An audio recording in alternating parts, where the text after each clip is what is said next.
Jalan utama di pusat kota Lahat, tepatnya di depan rumah sakit DKT ini, longsor akibat dihantam banjir setelah diguyur hujan semalaman.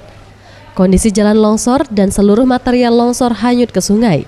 Sementara jembatan yang berada di lokasi yang sama terbelah dan retak.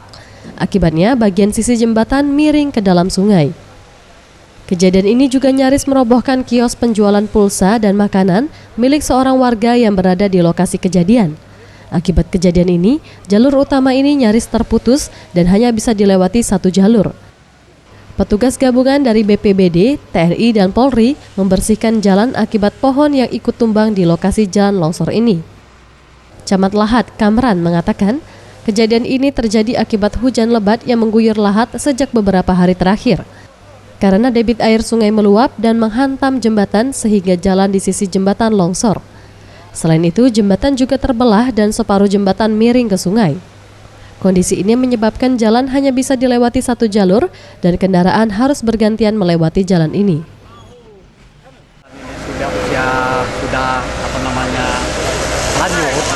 Jadi terakhir dikarenakan hujannya lebat semalam sampai jam 9:30 malam.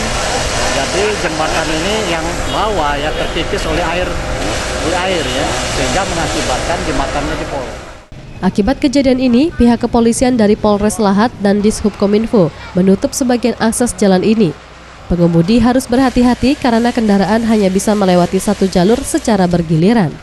Zulfikri, Sriwijaya TV.